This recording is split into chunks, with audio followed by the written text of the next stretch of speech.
Welcome to the CQN podcast, A Celtic State of Mind. I'm Paul John Dykes and I'm joined by Kevin Graham, and this week's special guest is Mr. Tom Grant. Tom, thank you very much for joining us here. Pleasure, thanks for the invite. Tom, you and I spoke a couple of years ago regarding Neely Mochan, and Neely was somebody that you remembered quite fondly. I think it would be only fitting to maybe describe your memories of Neely. Neely was the joker that welcomed you. Set you up for a fall and had a laugh at your embarrassment when it happened. But you couldn't have met a kinder guy. He was in charge of the kit, as everyone knows. And he kept everything in a little cupboard underneath the south stand at the back of the dressing rooms. And anyone that approached it, he would have set the dogs on them. He valued every single pair of socks, jersey, everything. He valued it and made sure that it was all taken care of. And if you swapped a jersey with a visiting player or another player, you better have had a very good reason for losing that Celtic jersey. I think I remember Andy Walker telling us a story of signing in 1987, and he was asking Neely for a pair of boots, and he was given a pair of World Cup 1982s and they were still in the box, and that was his first pair of boots at Celtic Park. He had a wee trapdoor that led up above his store. And if you were going away with the youth team, you were always asked to bring extra kit with you so you could swap it with other teams and give it away. But Neely was the most difficult person under the sun to try and get anything out of. And I think, though, that there was maybe a softer side to him. Tom, you told me that he did gift you a very famous jersey at one point. He gave me, every time there was a decent game on, he knew that I was a bit of a collector of pennants and badges and different things. And the Centenary Cup final, he made sure that I got a replica of that, a copy of that jersey, one of the jerseys that went out on the park that day. So loads of things, and even his own jersey from the 7-1 game, he left that to be displayed at Celtic Park, which to this day is a place of honour in the front door at Celtic Park. Mm-hmm. I mean, if we go a wee bit further back, Tom, I mean, my first game that I ever attended was 1987. So that's my point of reference. I think, was it 1982-83 yourself? 82-83, I'm not 100% sure of the actual game, but I can remember being at games in that period. That era. What was your Celtic team that you started going to Celtic Park to watch? Well, I can go a wee bit further back than that. My dad was in the Merchant Navy, and as such, he knew I was keen on football, and I was dispatched to an old uncle that lived in Bothwell, who took me to Fir Park, Motherwell.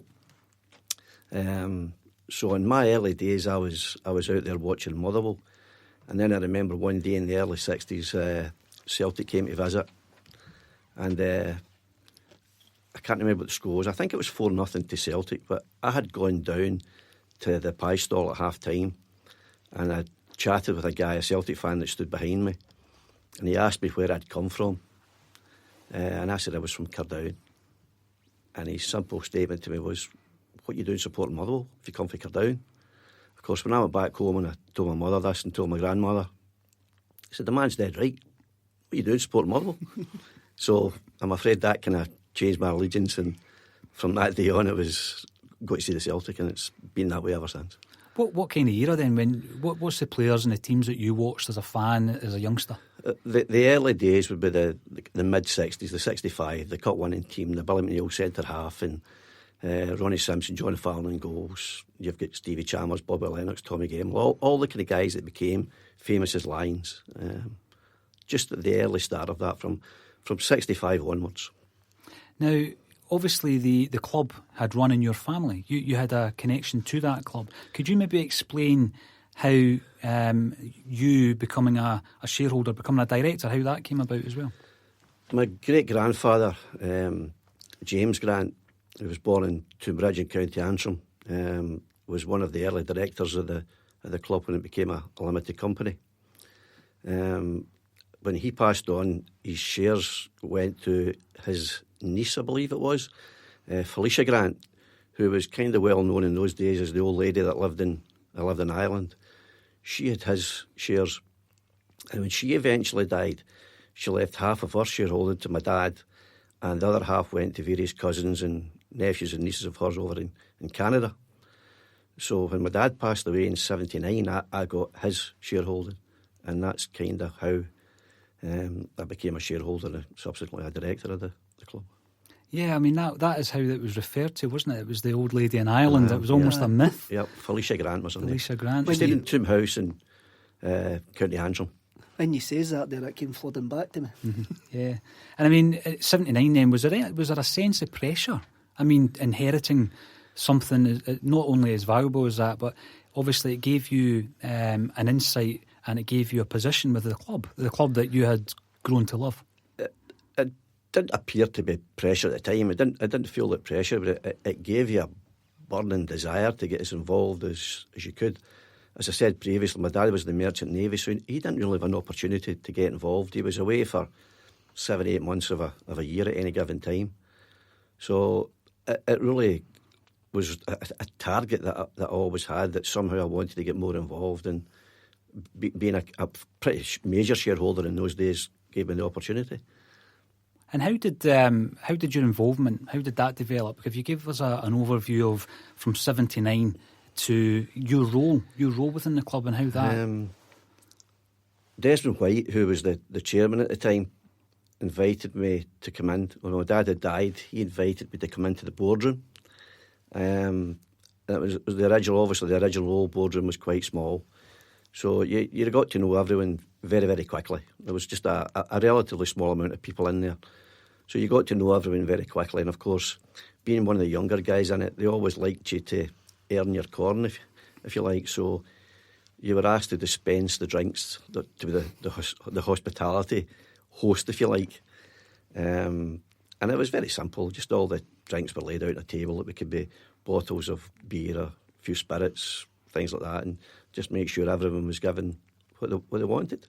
So it kind of started off as simple as that, and then gradually, as you've got to know everyone a little bit better, you feel as if you want to get more involved, you want to get on the board. So started to press to try and get a position on the board, and I think maybe it took a year or so. I pressed a little bit harder. Eventually he conceded and invited me to join the board. Now obviously that Celtic club that you're talking about back then is vastly different to the club we now know. Could you give us an insight into the runnings of the club? What type of operation Celtic Football Club was back then? I think most people will remember if you came up to the front door, there was a hatch on the right hand side, and if you rang the little bell, the hatch slid back, and it was usually Jim Kennedy that was behind the hatch. The only other people in that office would be Irene, as I remember, and Tracy was the young girl that had come to work in the place at the time.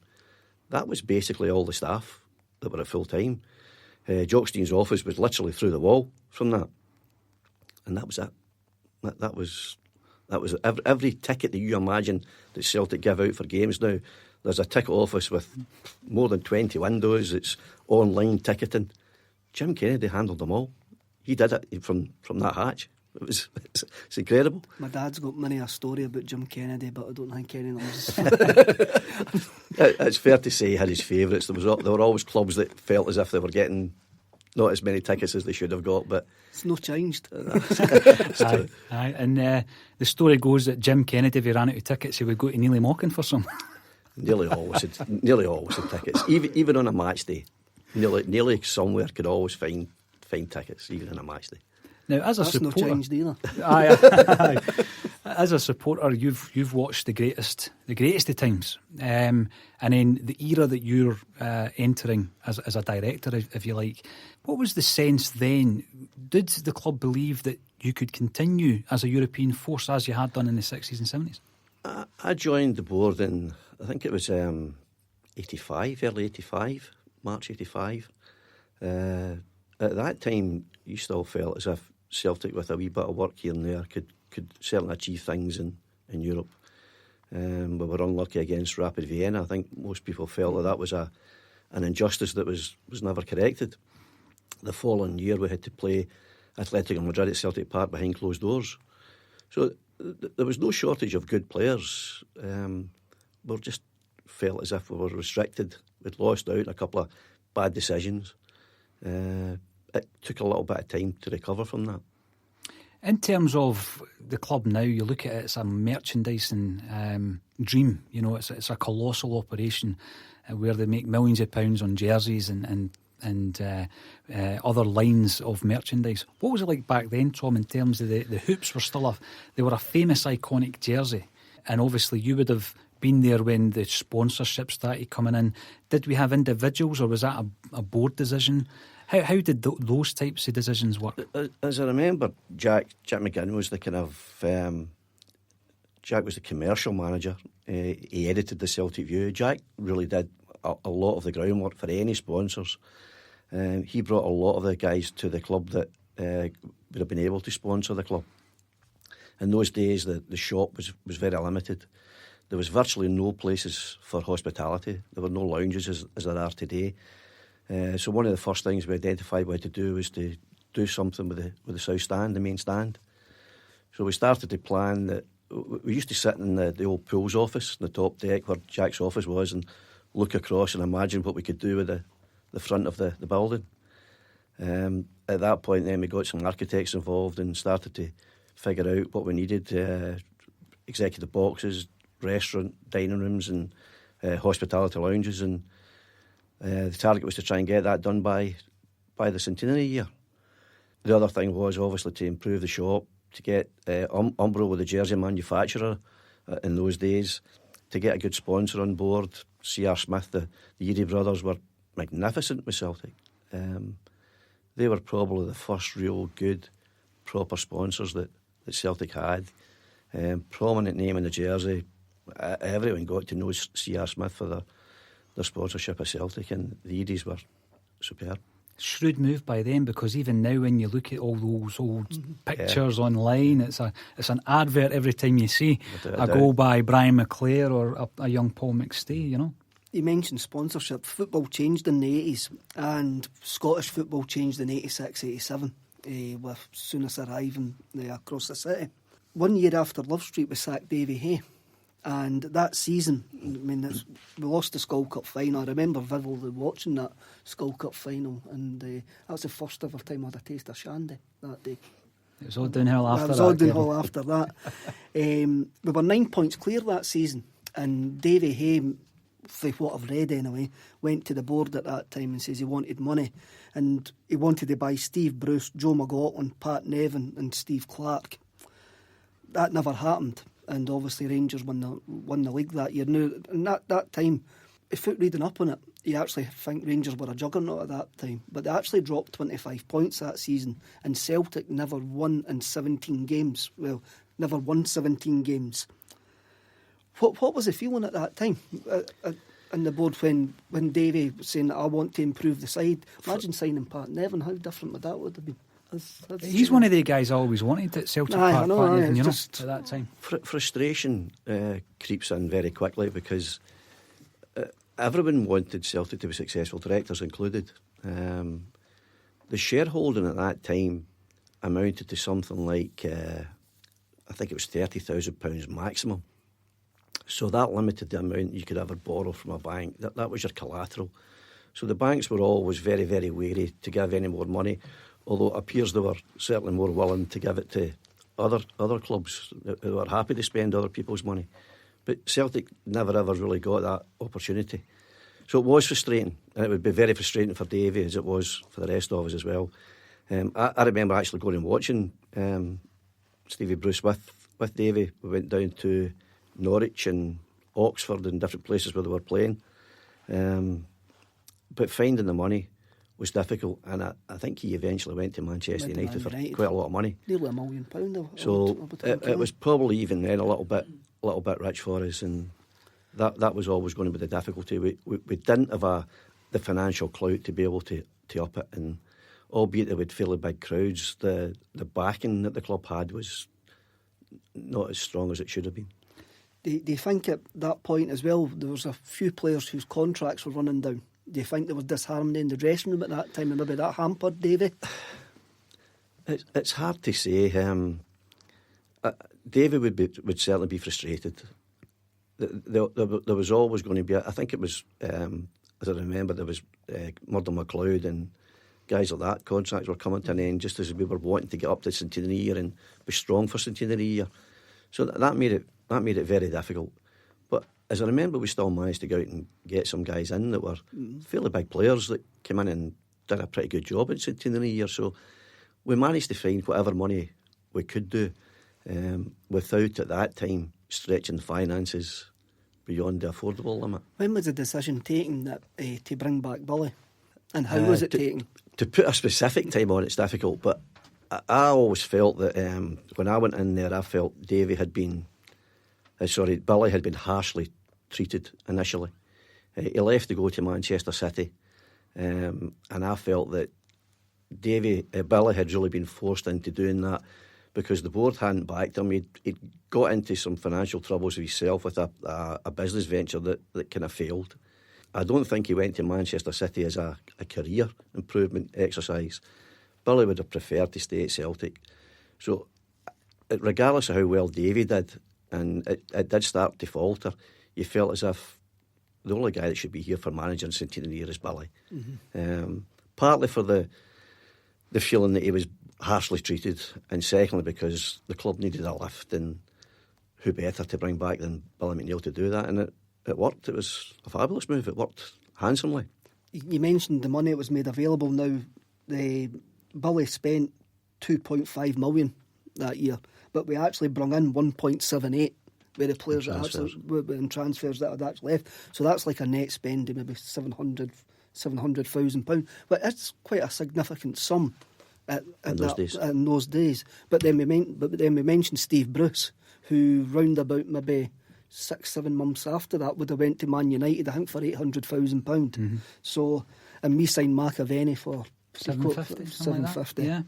In the centenary season, obviously me and Paul fell in love with the club at the centenary season. When did you, sitting there in the boardroom at that time, when did you think this is going to work out well? Was there any... The players that we've interviewed, Chris Morris says there was a game against Dundee United Christmas time when they won 1-0. And when you look back at that season, we hardly ever bet Dundee United. And look back at the 80s. At the start of the season, we were a little bit wary, as you say, because we'd lost players and new players had come in. So you're never quite sure how well those players are going to gel and how well they're going to perform together. But certainly as the season went on, after you've played the initial League Cup games, then you move into the league proper. It got to the point where it didn't seem to matter if we'd gone behind or we hadn't scored. You felt as if, I don't care if there's a minute left, a minute overtime, we'll still dig out a win here. So it started to build from probably Octoberish onwards to the point you got to the cup semi-final and the final where if somebody says there's a minute left, you still thought, there's plenty of time, we'll still dig out a result here. And 9 times out of 10 it happened, it worked. At the semi-final, I was there with my dad, and when we equalised, my dad went, right, we're gone. And I was sitting on the cross barrier, and I went, I'm not gone.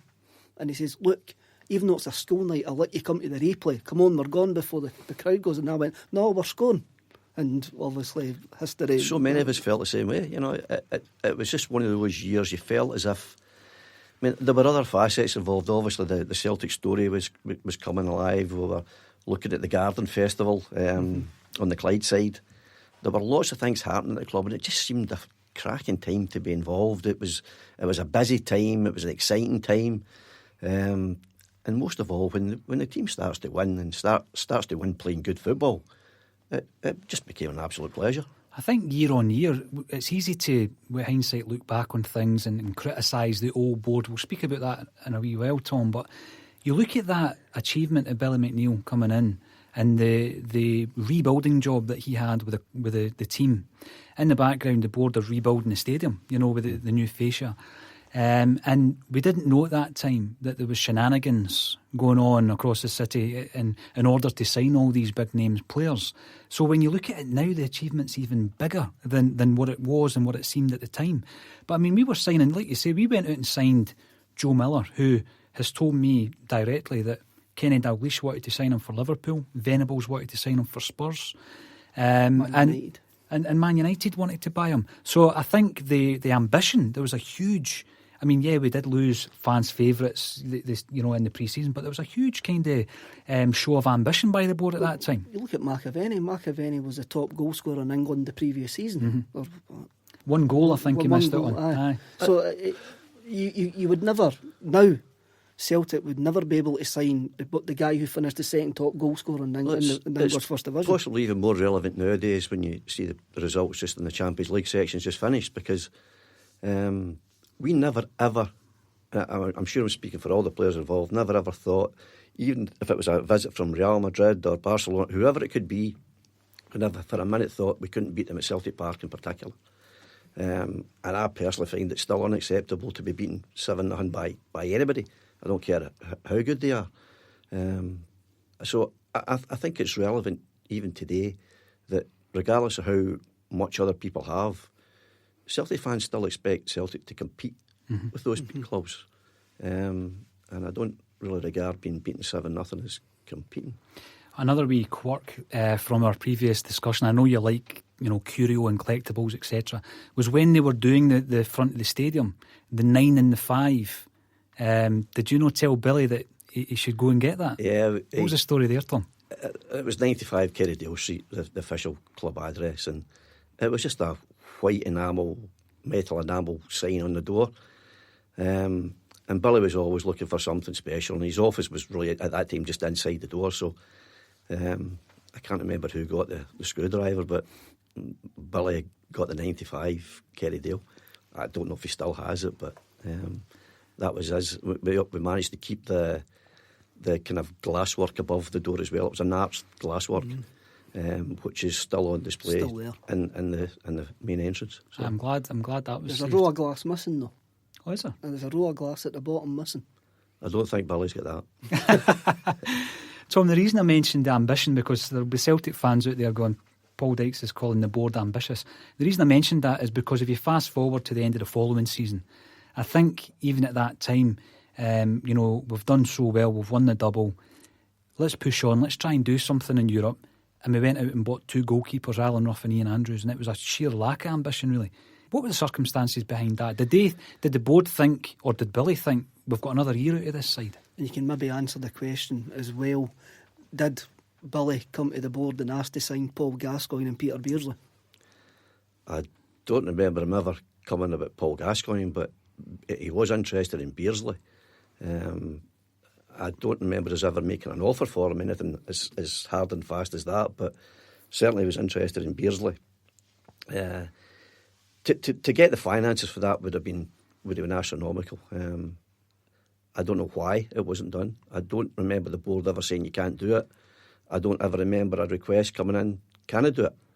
The reasons for it not happening, I really don't know. It would have been nice to improve the squad, because, as Paul says, it really didn't go uphill from that. It was a slow decline after that. Was there a difference in the commercial deals that we were getting and them across the city were getting, or was it just they had a line to more finance?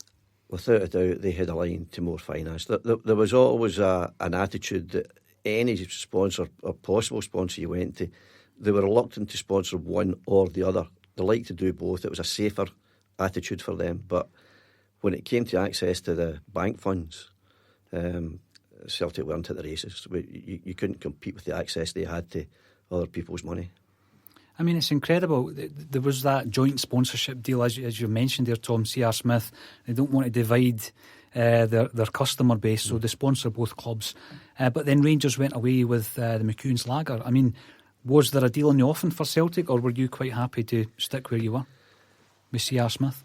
At that time, we were more than happy to stick with C.R. Smith. Possibly our relationship with them was better than Rangers' relationship. Rangers always felt that they were big enough and powerful enough to do things on their own. So that was their choice, and I don't think anybody at Celtic was terribly unhappy about it.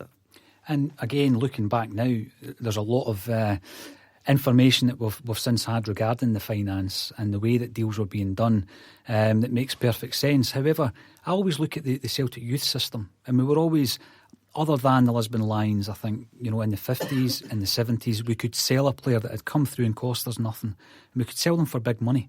And we did it, right back to the 50s. We did it with Kenny Dalglish and Davy Hay. But there was a period of time where it kind of dried up a wee bit, and so we didn't even have access to bring in a young guy unless it was Paul McStay. We didn't want to sell him. What do you think changed in relation to the youth setup and the fact that maybe late 80s, early 90s, we didn't have as many young players coming through? I think it was really just when a club's on a high, playing well, everything seems to just fall into place. When things start to go wrong and things aren't happening just the way you'd like them to do, all aspects of the club are affected. Why we weren't producing players, I don't know. It's not as if anyone didn't work hard enough to do it. The scouts were still out there recommending. They were still coming to do their training and their assessment. Why the quality had drifted so badly, I couldn't put my finger on that. I don't know. But that really was down to the management, and you couldn't fault their efforts. I mean, there didn't appear to be anything they were doing differently. So it's hard to put your finger on that. Mm-hmm. There's always rumours about, Kevin mentioned there, we could have signed Gaza, we could have signed Beardsley, which have confirmed. What kind of offers were coming in the 1980s for the likes of Paul McStay? McStay signed a new contract in the centenary season as well. I don't remember. Jack would be a better guy to ask. I don't remember any hard, fast offers coming in. There was always the kind of rumour and speculation that Udinese, for instance, had chased them up, and Manchester United were interested. Paul had never mentioned, and his family never mentioned, that there was any particular club that he was being tempted to go and join. They all seemed to be very happy. Paul's father, his mother were always regular attenders at Celtic Park. When he got married, his wife and everybody came as well. So it was always a very, very family-orientated thing with Paul and Celtic. So I don't know of any hard, fast offer that Paul refused or Celtic accepted and he refused. He was kind of destined to be a Celtic man for his whole career. Do you think moving into the 90s, Tom, that Celtic, had there not been this other club who were infiltrating other funds that they shouldn't have had access to, do you think Celtic could have, there could have been another run, there could have been another group of players and another bit of success had we not had that across the city, spending money they didn't have? I think that was a spur, but I think the club knew that it had to change anyway. It wasn't just what Rangers were doing. It was football was changing and developing. Right throughout the whole of Europe, everything changed. I think the club, certainly we were aware that the club had to change. How we could achieve that was going to be difficult. That was eventually, because of poor results, eventually forced the change, but it worked out for the best. It's turned out pretty good. So thankfully Celtic have adapted, albeit there was a lot of financial pain at the time, but we recovered from it. Mm-hmm. And I also remember, Kevin, talking about maybe challenging what was happening elsewhere. Big Billy went out and he signed John Collins. That was a bold signing at the time, and Charlie came back. Martin Hayes, big money move for him. I think we spent a couple of £1 million. How could Celtic access that type of money, whereas in the 80s they were maybe reluctant to, or they were unable to? How come all of a sudden we were able to spend £1 million? It was really just down to the deal you could do with the bank. You had to make sure that, I don't think it's any more difficult than anyone's got a mortgage for their house. You've got to be able to pay back what you owe. So if you don't stretch yourself any further than that, then you're comfortable. As soon as that gets near your limits, then you have to draw everything back and remodel things. So it was really down to working with the bank, making sure that we had enough funds to cover anything we had. And if we were going to exceed those funds, we had to stay within the limits that were laid down, which were pretty moderate. I don't think Celtic's debt ever increased any more than about $3.5 million at the time. Yeah. And I mean, one of the big talking points in the late 80s obviously was us parading the mercurial Maurice Johnston in a Celtic jersey, and fans like Kevin and I getting very excited about this. I mean, the guy at that point was on top form for Scotland. He was the One of blue-eyed top- boy. One of the top strikers in Europe at that point. Celtic fans loved him. How big an issue on a kind of mental level? I mean, if the club, who are your biggest challengers, can pull the rug from under your feet like that with the biggest sign, I mean, how did we ever recover from that? Between that and obviously the issue that resulted in the takeover. It was a hard one to take at the time. I think it made us more angry than anything, because Maurice Johnson had committed himself to sign for Celtic and had committed himself to a pre-contract agreement, which he was eventually fined by UEFA for breaking. So Celtic had agreed the fees and the salaries.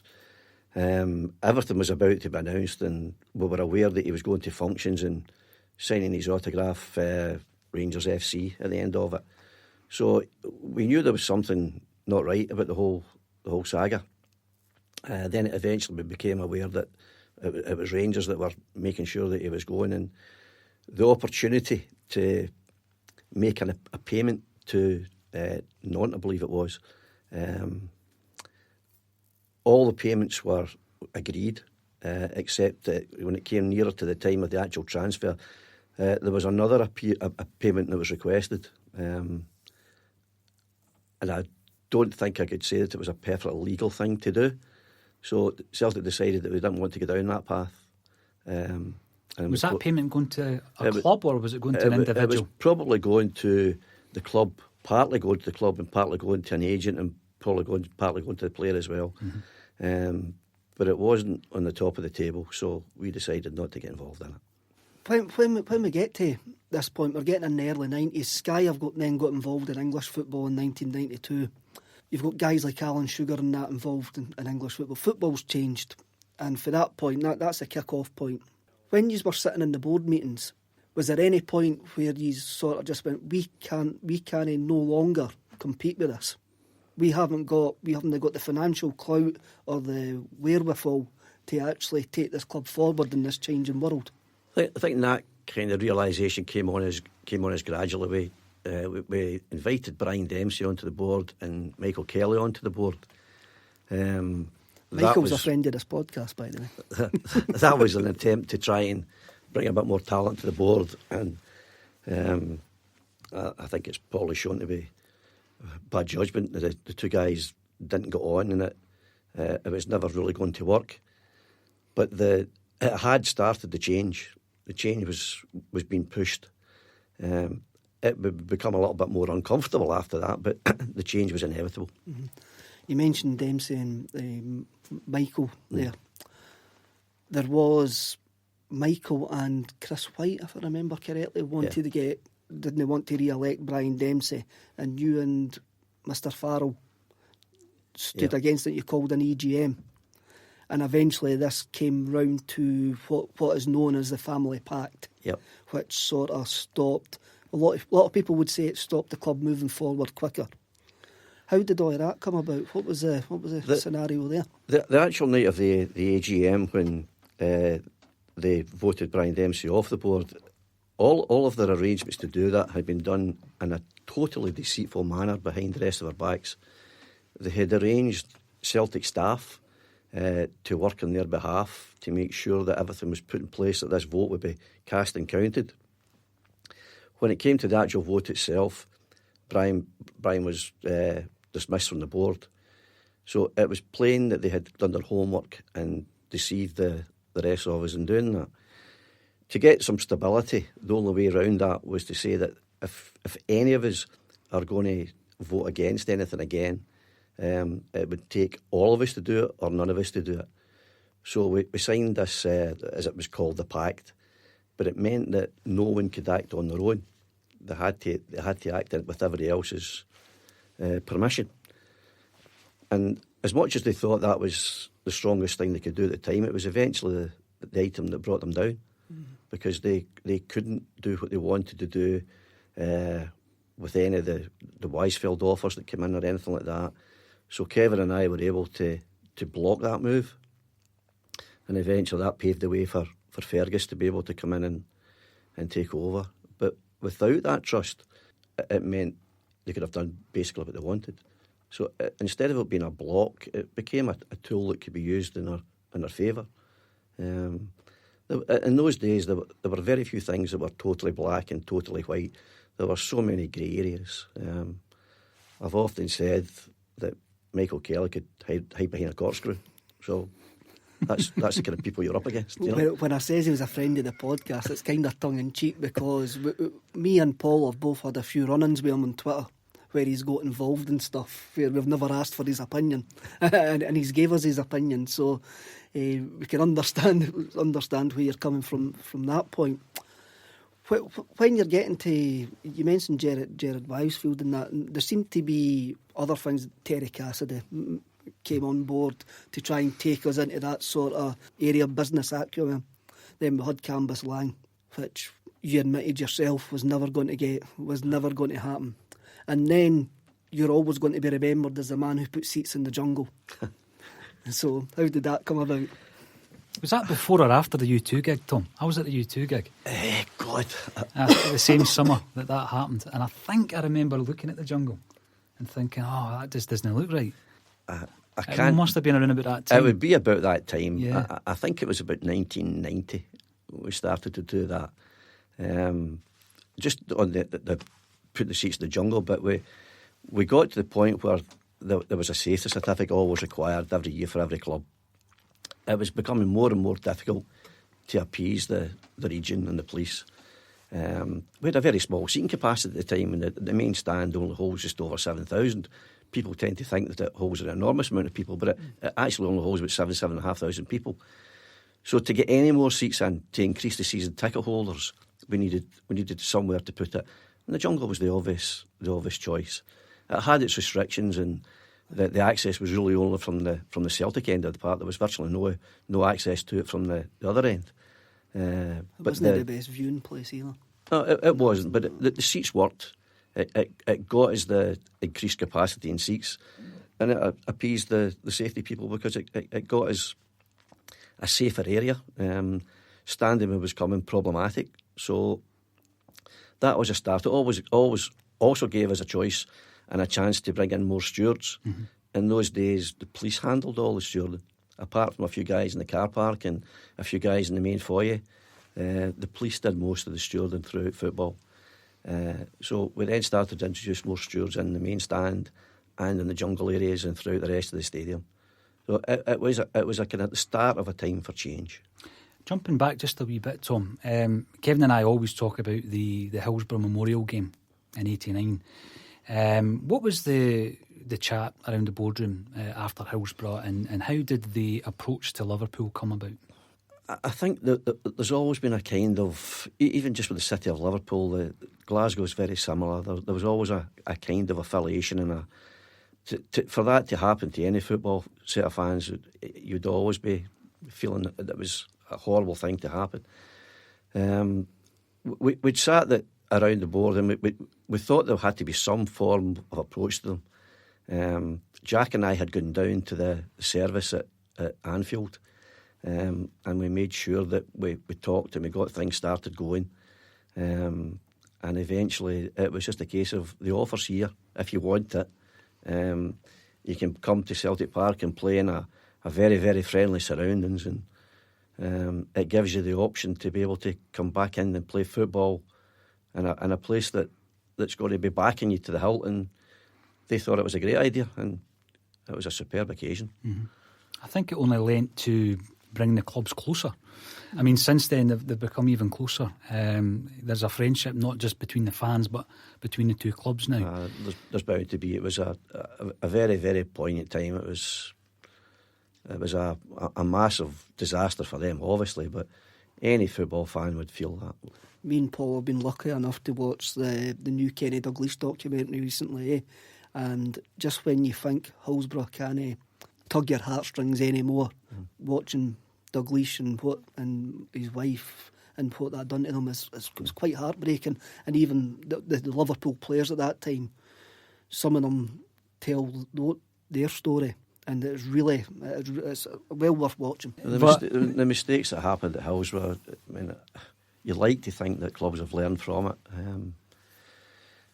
People want to go back to standing areas if they are going to have them. Celtic have done it fairly successfully, but it has to be done very, very carefully. Mm-hmm. Very carefully. One of the things we do on the podcast is we do ask special guests to select the music. So is there any songs, maybe with a tinge of Celtic nostalgia, that you'd like to select today? Let the People Sing, first of all. I think that just sums up not just Celtic, but the Irish immigrants that have come to Scotland. I think it's completely appropriate. Just another couple of things. I mean, again, we look at the fall of Big Billy and him leaving the club. Celtic went out and appointed a big name. Although he was a novice in terms of management, huge name in British and European football in Liam Brady. Now, it's easy again to look back and go, what a mistake that was. What was your feeling about that time, Tom? Did you feel, we're going to change it here? We gave him funds, he spent a lot of money. Were you quite optimistic that within a couple of years we might do a wee bit better? I was optimistic about it. I was a big Liam Brady fan. He was, apart from being a very able guy, he was a really nice guy. But when we were looking for that kind of path to go down, Liam's name just jumped out at you. The guys, I can't remember the guys that had come and we'd interviewed, but yeah. Liam jumped out at you. He was just a very able person. Obviously, experience was going to be a bit of a gamble, as it proved out. He wasn't really. I don't think he was hard enough for the job. He would often say himself that it was 24 hours a day. The good times were great, the bad times were traumatic. It was always going to be a difficult thing, and eventually Liam himself knew that it was just not for him. Now, when Liam was in charge, and again a wee quirk, Tom, that you might give us an insight into, Celtic got a sponsor which allowed red, white and blue to be on the front of the green and white hoops, Ford Peoples. Who was responsible for that? It would be the commercial manager, Jack, that would be responsible for that. But Poor Brian Jack. Gilder, who owns People's, is a big Celtic fan. I believe he's still a Celtic season ticket holder. So Brian was keen to get his sponsorship on the jersey. He couldn't do it without the Ford part of the logo, which was the blue part of it, obviously. But there's nothing wrong with having orange on a strip. Now, Celtic's colours are green and white, but I'm sure you'll know that orange is the third colour in the Irish flag. So we had red on the first crest as well. There was loads of little things that were quirky about it. We had an umbro blue label inside in the jersey, right, which annoyed me greatly as well, because they could produce black and white ones for other clubs, but they couldn't produce one for us. But loads of wee things like that. I think nowadays they would be the least of our problems, but in those days they were massive problems. They were big issues for us, and very big issues. I mean, with regards to wee Fergus, you mentioned him earlier, and obviously you and Fergus got on well in the fullness of time. When did you first hear the name Fergus McCann as being someone who might get involved with Celtic? Again, through Jack. Jack and I used to sit and talk for hours on end. It was through Jack, and he'd mentioned that there was a guy in America, originally from Kilsyth, and had gone with the Croy Supporters Club. And my wife and I were married in Croy, and we were very, very friendly with the guys who ran the Croy Club. So they knew Fergus had been part of it as a traveller, and way back in the days, a Celtic fan in those days. So the first I really got to know on a professional level would be when Jack had said he'd received this letter from a guy with a proposal for the board. And at first it seemed a bit kind of hear him, scare him, but he was adamant that he could deliver. But at that time, he only wanted to come to Celtic for 6 months of the year. He could only commit himself for 6 months of the year. And at that time we thought, no, if there's going to be any commitment, it has to be in its entirety. He obviously wanted to be chief executive and run it. So he'd gone away and he'd come back. I think Greenleaf, was it? Can't remember what the company name was, but he'd come back with a couple of proposals after that, and eventually we got him over, got to talk to him, and we still weren't convinced that he was everything that he said he was, but he was adamant that he could deliver. So we kept in touch that way, mainly through Jack. And I suppose the rest is history, really. I mean, the commitment that he had was superb. The first thing he wanted to do was increase the capacity of the stadium. Coming from American sport, he knew that seats are everything. Nobody wants to stand and watch sport in America. So get the capacity up, get the seats in, more hospitality, get sponsors. Well, the whole show was Fergus's design, you know. So he made things change. You were still a stadium manager, director. Stadium at that director, point? manager, whatever. Janny, some people call it, whatever they want to call it. For me, it was a pleasure, regardless of what the title was. So you were involved in, after being involved in doing up the front of Celtic Park for the centenary season, you were then involved in the actual redeveloping of Celtic Park. And you did actually say in a book called Jungle Tales, Celtic Park will become one of the finest stadiums in Europe. He says that in 1994. Do you think that's came to fruition? Oh, I think so. Anybody that watches, particularly European games at Celtic Park, when the best teams in the world come and tell you it's got one of the best atmosphere in the world, there's got to be a lot said for it. But it's the people that make Celtic Park. The arena is there for everyone to enjoy. But initially we were trying to just make the old Celtic Park safe. And that was a costly exercise. That couldn't go on. I mean, the terraces had to be inspected weekly. You never fixed that light in the East Terracing, the toilet light in that East Terracing for 10 years. Well, the Celtic end itself, and bulbs are very expensive in those days. It's taken him 30 years to have a dig at you. I know, aye. The Celtic end had a cantilever at the back of it, so part of the concrete terrace was exposed over an open area, and occasionally the pods could fail. So we had to have these tested before any game, and there was metal cages put up so that if there was any failure, it was restricted to a very small failure. Mm-hmm. But you couldn't go on with the stadium the way it was. The exits were big long stairways, high stairways, with those massive floodlight pylons. I think there was 78 bulbs in each of them, 80 on two and 78 in the other. I think there's a lot of nostalgia, and we've spoke about this before, Paul. The place was a dump. The place was falling apart. It was falling apart. There was loads of things. I mean, there was no end to the things that needed done, and we were spending a considerable amount of money on it each year, which we always felt it was going to be a drain on the limited resources that we had. But to change it was going to be costly, and that's why Cambuslang was investigated. But when you start to speak to architects and other people, you find that they're saying, well, the cost of redeveloping Celtic Park is astronomical. So you would be far better to go to a ready-made site that's got better access for roads and rails, and we can do something there. So you'd be stupid not to go down that path and look at it. What changed? What changed the decision then to stay at Celtic Park? Was it just purely Fergus? It was Fergus. To fund the Cambuslang thing, we would have had to find someone to fund it along with us, which would have been very, very difficult, if not impossible. Fergus was adamant that Celtic Park was Celtic's home and it should stay that way. And when we got involved in all the planning of it, it showed to be feasible. And we had to concede and go to Hampden for a period of time because the development was on such a grand scale. Mm-hmm. And that in itself was problematic, but it was well worth the pain of a relatively short term at Hampden to get Celtic Park back up. Hampden was sold though as buy your ticket for Hampden and get back to paradise the following season, and that was my first ever season I bought a season ticket. Me too. That was the one going to Hampden. Yeah. So Fergus's... It changed the whole mentality of going to the football, because I don't think I'd ever considered a season ticket before that season. It was £120, that was mine. Well, Celtic were never... It was always one of my bugbears that we never seemed to want season ticket holders. Everywhere else, particularly down in England, they couldn't get enough of them. They were building stands left, right and centre to get more people in for hospitality and just to bring in, if you like, proper seating. But Celtic wanted to keep as much standing as possible.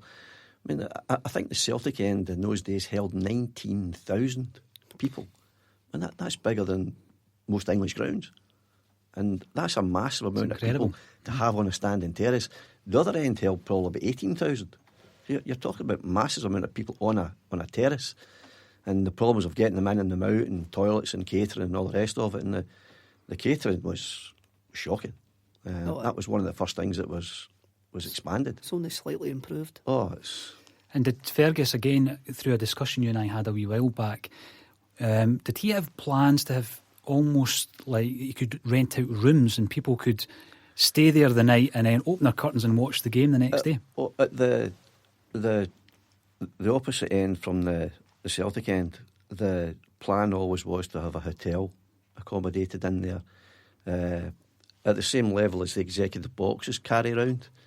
The main entrance to the Celtic office is round at that end of the ground, and there's a separate entrance and a separate lift shaft which is still there that was built to accommodate a hotel entrance. And the idea was that I think Fergus got it from the stadium in Toronto, where the bedrooms actually look out onto the pitch, which may or may not have been a good idea. Oh, there's some things going through my head. It would need to be tinted glass, I think, you know. Well, I think there was one event in Toronto that a couple of guests maybe embarrassed themselves when they hadn't thought the windows were darkened as they should have been. Now, we've spoke a lot about Fergus, Tom. In those last few minutes and moments before, you know, Fergus's big arrival and he saved the club, how close were we to going out of business? In a lot of ways, very close, and in a lot of other ways, not so close, because I've got no doubt that there were at least two directors that were acting on their own behalf. They were more interested in their own agenda than they were in Celtic's future. So we were kind of driven towards the bank's mercy, if you like. I think I remember the signing that put us into financial danger was, I think it was Willie Falconer, for something like 350,000. And the board hadn't sanctioned the signing. Was that wee Lou? Lou McCann? No, I can't remember. Was it him? Aye, it was Macari. Was it Lou? Aye, it was Macari.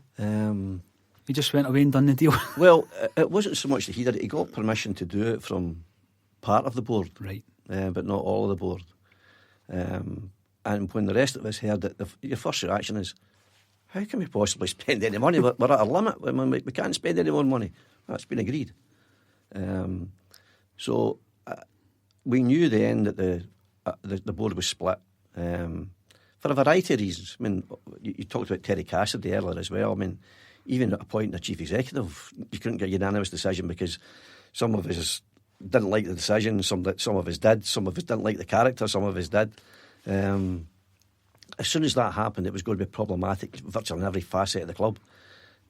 So to try and do anything like that and to sign a player that's putting you in financial difficulty really drove a wedge that was irreparable. Especially a player of the calibre of Willie Falconer. If you were at Hampden, you would have sang "Ooh Ah Willie Falconer." They still sing that on their supporters bus. Now, Tom, how big a part did the Celts For Change movement play in the saving of the club and the takeover? Oh, it played a massive part. I mean, the horrible thing about it was it kind of turned Celtic fan against Celtic fan. You didn't like to see it happen. You understood why it was happening. There was a lot of guys didn't want to do it but felt they had to do it. It was just one of those things that people felt they had to do, and the pressure they put on the club was significant, and it certainly helped promote the change. Without that, I've got no doubt about that. What do you think when you look back there? And obviously the areas of communication that we had back then were far more limited than they are now.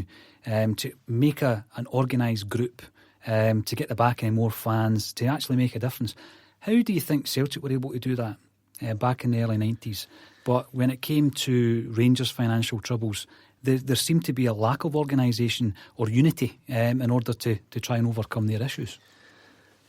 Well, there was a lot of work done at the actual games themselves. I mean, it was all done word of mouth. There was Not the View, the magazine, openly on sale. The Celtic fans talked. I know phones weren't popular in those days as they are nowadays, so it really had to be done word of mouth. We went to countless meetings in various places, supporters clubs up and down the country, listening to what people were saying. Sometimes it was fairly aggressive, but the thing I always found about it was people really were more interested in asking a question, and some of them would want to have a go at you, but really they were more interested in getting an answer. To promote a change would have been fabulous. So it just seemed to work, and it was done through the protests at the game. That was the big that gave the publicity, and that's what worked. How did you get on with wee Fergus? What was he like as a person to work alongside, Tom? He was a fabulous wee guy to work with. He was perceived as being abrasive, but he wasn't. He gave you a job to do. He liked to be kept in touch with it and informed and kept in touch with progress. But he wasn't an overpowering guy. You know, he had quite a good sense of humour, a very dry sense of humour. He liked to throw his wee hand grenade in and stand back and watch how everybody reacted, and it gave him great amusement. We got to know him very well. My wife and my father-in-law, we used to drive him to a lot of the away games. So we built up quite a good, close relationship that way, going to the various grounds up and down Scotland. And then when it came to the redeveloping itself, when all the plans were laid out for all, when you think about all the decoration that goes into lounges and dressing rooms and everywhere else, the only one thing that he was specific about was the style of the lettering on the seats. He preferred it to be in the we wanted it to be in the Celtic style, the Celtic style, whereas he was more interested in just keeping it straight capitals. And that was really the only thing that he was set on. Mm-hmm. Because it was the jungle had the Celtic crest styled into the font. Yeah. Was there ever a feeling within the boardroom that there was shenanigans ongoing across the city? I think everyone knew. We did know what was going on. I mean, you only had to visit the boardroom at Ironworks to see the individuals that were guests there on a permanent basis, that we wouldn't have had access to. So you knew that there was a background to what they could get financially that we weren't going to ever have access to. So it was important to go about it in our own way, and Fergus knew that as well, and he didn't need the backing of any of their associates. And when he did the share issue, it was a massive success. It raised the funds that Celtic needed without going cap in hand to any institution, so it worked. Now, you left Celtic in 1996, so you would have been the last of the family dynasty to leave Celtic, but you left on the same day that we signed George Cadet, or on the week that we signed George Cadet. Possibly. Any regrets? I think I would always regret it, yes. It's a wonderful place to be. It's a place you can spend the rest of your life quite happily. It's one of those places that no matter how often you go in the door or go out the tunnel, the hairs the back of your neck will stand up, but it does give you a tingle. So, yeah, I think anybody that's been involved at Celtic in any shape or form would regret not being involved. Tom Grant, thank you very much for being with us today. Yeah. You've been a phenomenal guest, and hopefully we can speak to you again at some time in the future. Pleasure, thanks very much. I've been Paul John Dykes, and you've been Kevin Graham. You can catch us on Twitter at Paul Dykes or a Northern Pros or at the CQN Podcast. And until next time, keep the faith.